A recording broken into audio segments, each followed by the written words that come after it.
ஆண்டவரும் அருமை இரட்சகருமா இருக்கிற இயேசு கிறிஸ்துவின் ஆச்சரியமான நாமத்தில் தினமும் கர்த்தருடைய சத்தத்தை கேட்டுக்கொண்டிருக்கிற என்னுடைய பிள்ளைகளை வாழ்த்துகிறேன், ஆசீர்வதிக்கிறேன். நீங்கள் ஆசீர்வதிக்கப்பட்டவர்கள்.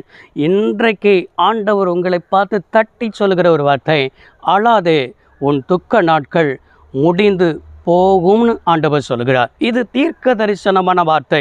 அநேகர் அழுது கொண்டிருக்கிறதை நான் பார்க்கிறேன். அநேகர் உள்ளத்துக்குள் அழுது கொண்டிருக்கிறீர்கள். அநேகர் தனிமையில் அழுது கொண்டிருக்கிறீர்கள். அநேகர் சில மனிதர்களுக்கு முன்பாக அழுது கொண்டிருக்கிறீர்கள். நீங்கள் யாருக்கு முன்பாக அழுதுகிறீர்கள்?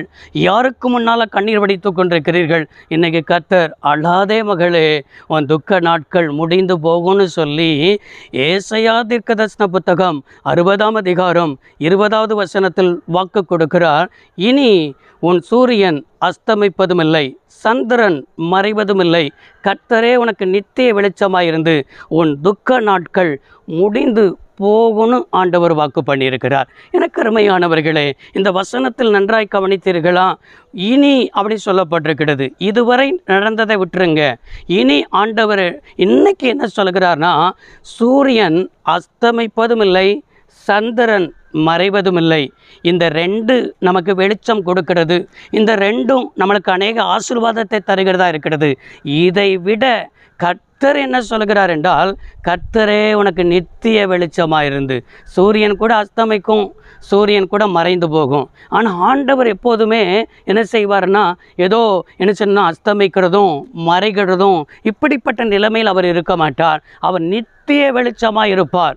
உனக்கு வழிகாட்டுகிறவராயிருப்பார். உனக்கு பாதை காட்டுகிறவராயிருப்பார். உனக்கு முன்பாக நடக்கிறவராக அவர் இருப்பார். அது நித்திய வெளிச்சம். அப்படின்னா என்ன தெரியுமா?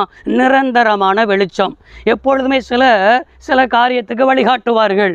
ஐயோ, இவர்கள் இதற்கெல்லாம் வழிகாட்டினார்களே, அப்படி என்றால் இந்த காரியத்துக்கு எனக்கு வழிகாட்டுவார்கள் என்று சொல்லி சில மனிதர்களை தேடி போவோம். அந்த மனிதர்கள் நம்மளை உதாசீனப்படுத்துவார்கள். அந்த மனிதர்கள் நம்மளை நிந்திப்பார்கள். உனக்கு ஒரு முறை தான் செய்ய முடியும், நீனே எல்லாவற்றையும் பார்த்துக்கொள் என்று சொல்லி உனக்கு எல்லாவற்றுக்கும் என்னால் வழிகாட்ட என்ன செய்யாது முடியாது என்று சொல்கிறவர்கள் இருப்பார்கள். ஆனால் தேவன் அப்படிப்பட்டவர் அல்ல. நித்திய வெளிச்சம். அப்படி என்றால் எல்லாவற்றுக்கும் அவர் வழிகாட்டுகிறவர் மாத்திரமல்ல, வழி நடத்துகிறவர், எல்லாவற்றுக்கும் நமக்கு ஆலோசனையை தருகிறவர், எல்லாவற்றுக்கும் முன்பாக, இன்னும் சொல்லணும்னா எல்லாருக்கும் முன்பாக உன்னை உயர்த்தி காண்பிக்கிறவர் என்பதை விளங்கிக் கொள்ளணும். இதை அறிந்த அந்த வசனம் ஏசாயா 60:20 என்ன முடிகிறதுனா, உன் துக்க நாட்கள் முடிந்து போகும்னு ஆண்டவர் சொல்லுகிறார். உன் வாழ்க்கையில் இதுவரைக்கும் நீ துக்கப்பட்டுக்கிட்டே இருக்கிற, இதுவரைக்கும் காயப்பட்டுக்கிட்டே இருக்கிற, ஐயோ நான் எத்தனை போய் செக்கப் பண்ணிட்டேன், எனக்கு ஆண்டவர் ஒரு குழந்தை பாக்கியத்தை தரமாட்டாரா?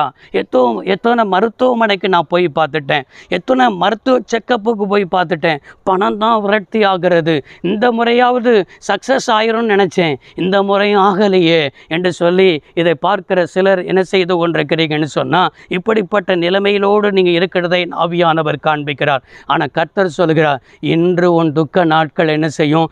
முடிந்து போகும்னு சொல்கிறார். அப்படின்னா என்ன?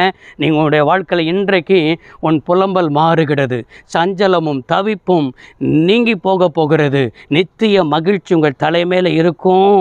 எனவே இந்த வார்த்தையை பிடித்து கொள்ளுங்கள், இந்த வார்த்தைக்காக ஜெபியுங்கள். கர்த்தர் அற்புதங்களை செய்வார். சர்வ வல்லமையுள்ள தெய்வமே, அருமை தகப்பனே, இந்த வார்த்தையை கேட்ட பிள்ளைகள் வாழ்ந்திருக்க, சுகித்திருக்க, நன்மை அனுபவிக்க உதவி செய்யும். இயேசு இரட்சக நாமத்தில் பிதாவே, ஆமென். கர்த்தர் உங்களை ஆசீர்வதிப்பாராக. God bless you all.